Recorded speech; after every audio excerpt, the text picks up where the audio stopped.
Olá, hoje nós vamos falar sobre uma das bem-aventuranças. Bem-aventurados os pobres de espírito, porque é deles o reino dos céus.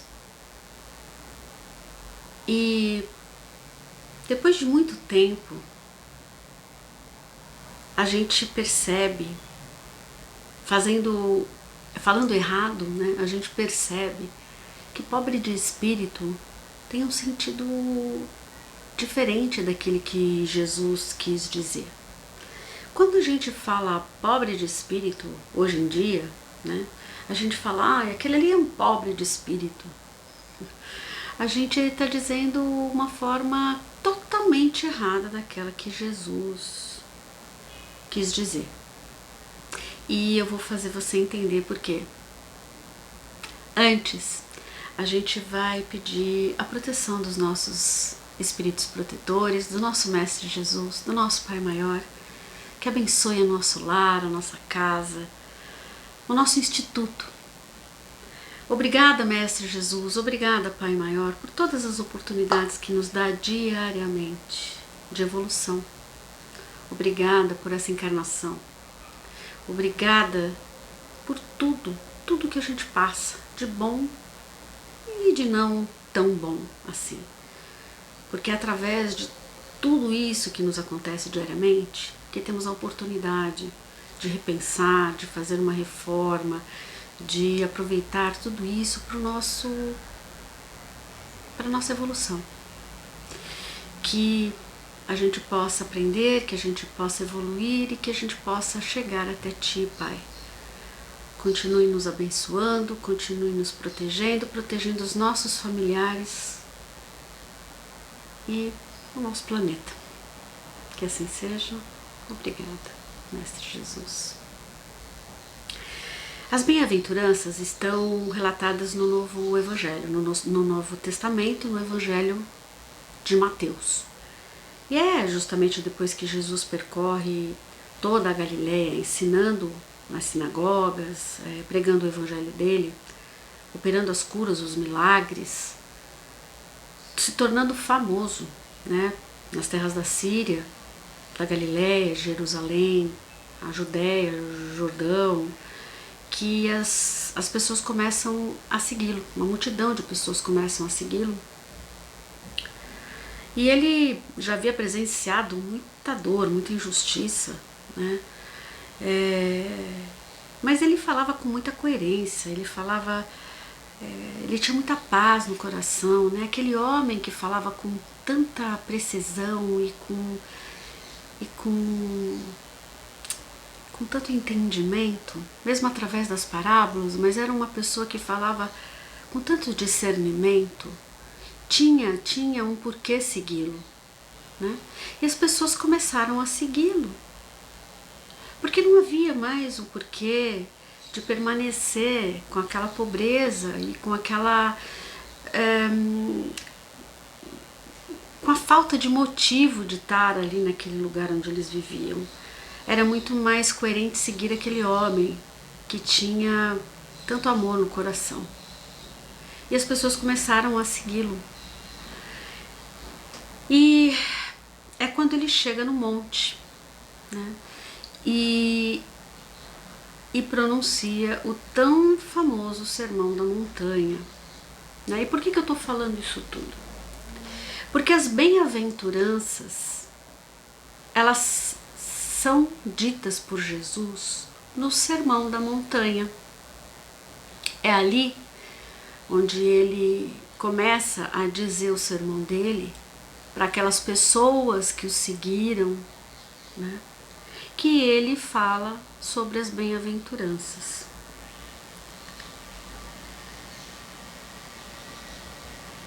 E Jesus traz com as bem-aventuranças a vinda do reino de Deus através da palavra e da ação. Porque na verdade, né, cada bem-aventurança consiste em duas partes. Uma condição e um resultado, né?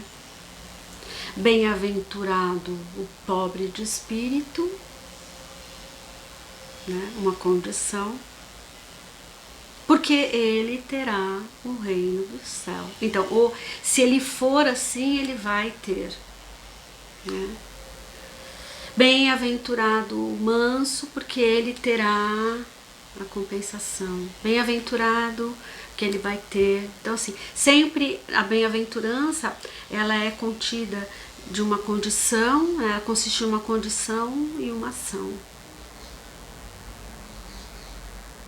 Essas frases, elas são familiares ao Velho Testamento.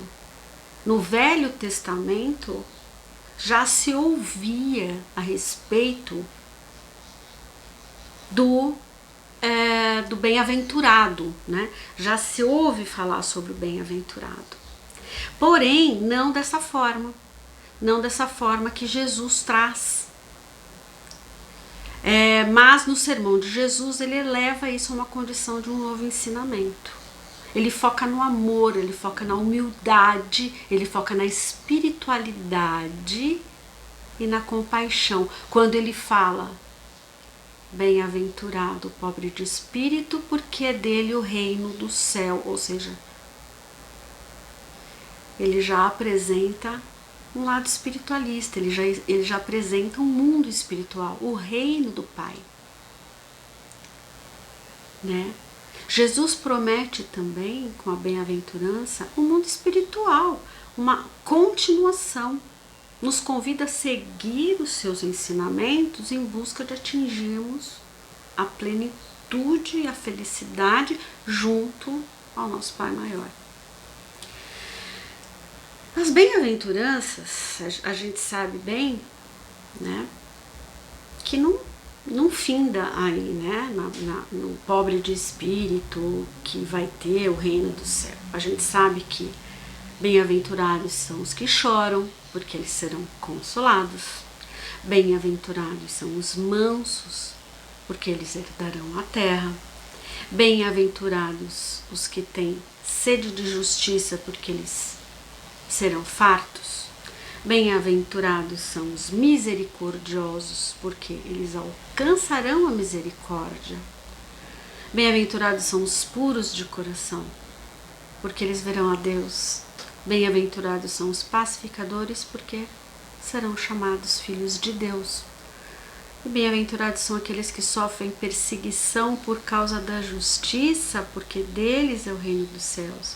E bem-aventurados sois vós, quando os injuriarem e perseguirem e mentindo falarem todo mal contra vós por minha causa.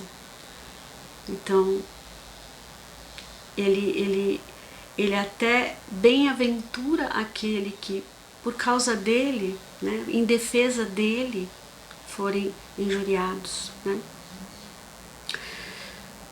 Mas, como o tema da nossa palestra é o bem-aventurado, aquele que é pobre de espírito, é bom a gente lembrar que o pobre de espírito que Jesus menciona, a definição do pobre de espírito que Jesus quer dar é totalmente diferente daquele pobre de espírito que a gente entende hoje. Hoje, quando a gente fala assim, aquele ali é um pobre de espírito, Deus me livre. Nossa, esse cara é muito pobre de espírito. Totalmente diferente da definição de Jesus. Porque Jesus, quando ele fala em pobre de espírito,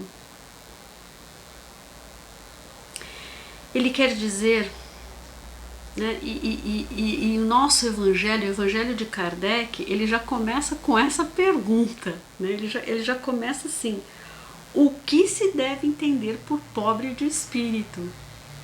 Né? E é muito interessante a gente fazer essa leitura do evangelho, porque Kardec foi super conciso, ele foi super direto no ponto, né? E ele quis deixar essa definição muito bem clara, porque eu acho que ele definiu muito bem o que Jesus quis dizer como pobre de espírito, né? Jesus diz que existe um grande erro em chamar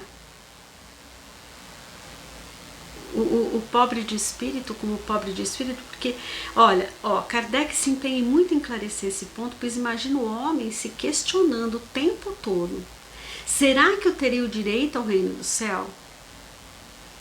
Será que eu sou considerado um rico ou um pobre de espírito? Olha só, Kardec, em um só parágrafo, ele consegue resumir perfeitamente o que Jesus queria dizer como pobre de espírito. Ele diz o seguinte, eu vou ler porque vale a pena. Ao dizer que o reino dos céus é para os simples, Jesus ensina que ninguém será nele admitido sem a simplicidade de coração e a humildade de espírito. Que o ignorante que possui essas qualidades será preferido ao sábio que acreditar mais em si mesmo do que em Deus. Em todas as circunstâncias, ele coloca a humildade entre as virtudes que nos aproximam de Deus, e o orgulho entre os vícios que dele nos afastam. E isso por uma razão muito natural, pois a humildade é uma questão de submissão a Deus, enquanto o orgulho é a revolta contra ele. Mais vale, portanto, para a felicidade do homem, ser pobre de espírito no sentido mundano e rico de qualidades morais. É isso, né? É ser humilde, é ser submisso às leis de Deus, às leis morais, a tudo aquilo que Deus espera de nós, enquanto espíritos em evolução. É isso. Pobre de espírito, na verdade, é ser humilde, é entender as leis de Deus na sua essência maior, né? É não querer ser maior do que aquilo. Na verdade, as pessoas confundem muito, né, o valor material com o valor espiritual. Acham que porque eu tenho posses, né, eu sou e vou ter alguma coisa lá depois que eu partir, né, que eu vou ser muita coisa lá no céu. O pobre de espírito, na visão de Jesus, são aqueles que reconhecem a grandeza do Pai, a grandeza de Deus, né? São aqueles que têm humildade no coração e com isso abrem as portas que levam ao encontro do Pai, o reino de Deus. É importante ressaltar também que em todos os tempos, isso desde os tempos de Jesus, a ignorância espiritual é muito grande, né?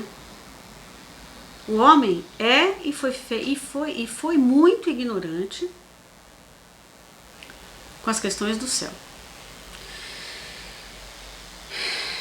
Ser rico, ser inteligente, ter uma condição, digamos, material melhor, né, de vida, é sinônimo para muitos de uma vida espiritual melhor. Quer dizer, eu sou rico, eu tenho isso, eu tô aqui, pode ficar tranquilo que quando eu chegar no céu eu vou ser o rei da galera.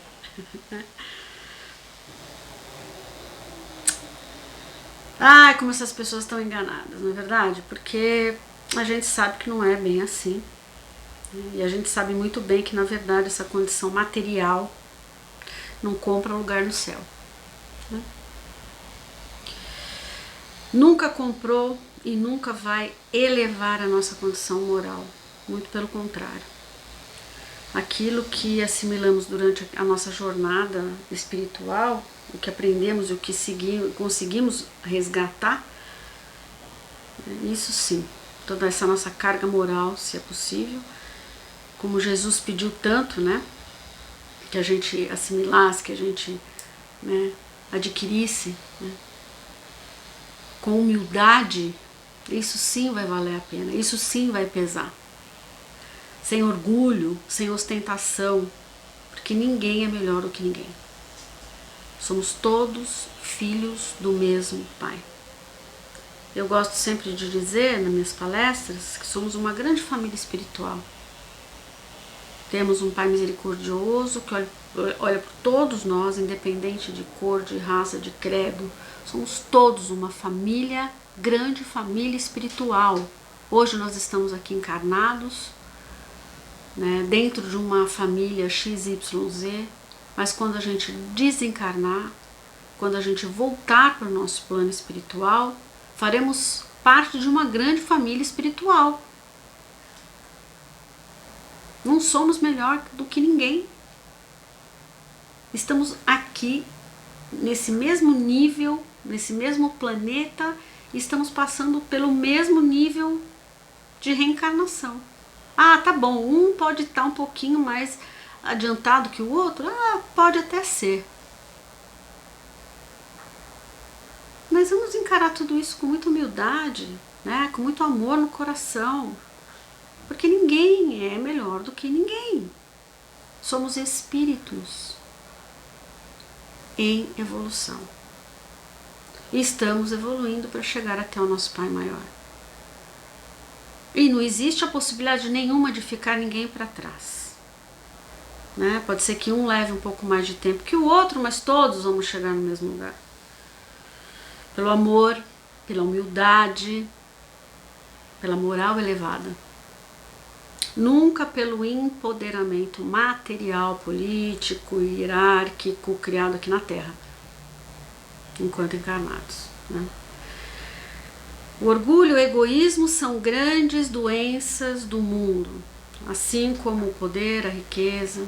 Tudo isso, quando essas buscas se tornarem coisas mais importantes na vida da pessoa, infelizmente, acabam chegando a nada. Né? A pessoa não enxerga mais as próprias virtudes enquanto espírito, porque essas mazelas pertinentes ao espírito enquanto encarnado, né, com a ajuda da matéria, é um caminho muitas vezes sem volta. Enquanto a pessoa está tão preocupada com todas essas coisas materiais, né, o espírito está ali apegado a todas essas coisas materiais, fica muito difícil, né, se ligar a essa parte moral, em que é mais importante o Pai, a espiritualidade, né, as coisas do plano espiritual. O que faz com que ele enxergue, né, essa luz, essa religiosidade, a palavra de amor, a fé que eleva, e quando o homem consegue fazer essa autorreflexão, consegue reverter isso tudo, ainda que muitas vezes vem em forma de provas muito duras. Às vezes a pessoa precisa tomar um chacoalhão muito duro, né? Não é fácil. Mas quando a pessoa consegue enxergar que está indo por caminhos tortos e consegue se endireitar, é uma coisa maravilhosa. É uma coisa muito boa. Isto fica muito mais fácil, né, quando a pessoa tem essa conscientização, e essa conscientização vem ainda em tempo de abrir essa porta que eleva, que leva e eleva. Por isso que ser pobre de espírito facilita a ida. Não esse pobre de espírito que a gente entende aqui. Ser humilde, né? Ser humilde facilita a ida. O caminho se torna mais fácil, mais leve, quando se é humilde. Quando se entende que Deus é o Pai Maior, né? Que Ele é misericordioso, que Ele nos dá muitas oportunidades, e oportunidade de reencarnação, né? E que se não conseguirmos agora, né, se sucumbirmos dessa vez, foi por única e exclusiva responsabilidade nossa, né?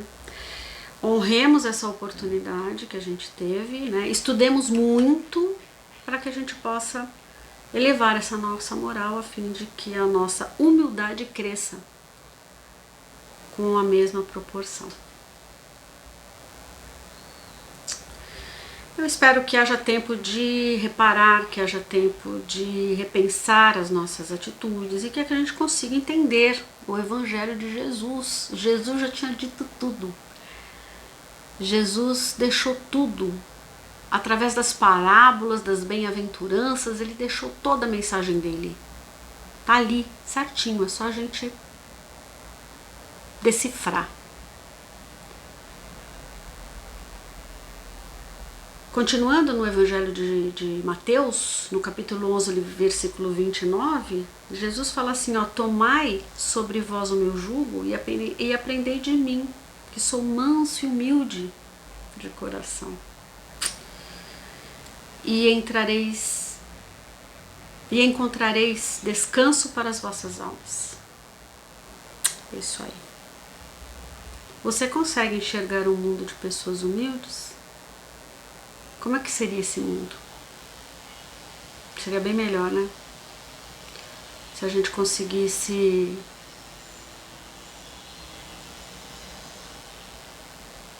multiplicar a humildade. Sabe aquela coisa da vacinação?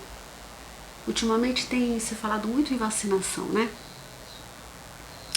A coisa de vacinar e vacinar em rebanho, né? Tá falando muito, né, ultimamente na televisão. Então você vacina um, vacina o outro e aquilo vai aumentando a não contaminação, porque um imunizado imuniza o rebanho. Se a gente conseguisse fazer com que as pessoas fossem mais humildes, né? Em vez de transmitir a raiva, a ira, né? As pessoas conseguissem transmitir a humildade, o amor, né? A transmissão em rebanho. Você imaginou como o nosso mundo ia ser muito melhor? Não é verdade? Ia ser muito melhor. Continuo achando que Jesus foi e será sempre o ser mais inteligente desse planeta, né? Não foi por menos que ele foi mandado para cá, não foi por menos que ele é e sempre será a pessoa mais importante desse mundo. Tá levando muito tempo pra gente assimilar isso tudo, porque logicamente somos muito pequenininhos para entender isso tudo. Mas espero que a gente consiga ser um pouquinho mais pobre de espírito. Eu espero que a gente chegue lá. Fiquem com Deus, uma ótima semana, que Deus abençoe a todos nós. Que assim seja, graças a Deus.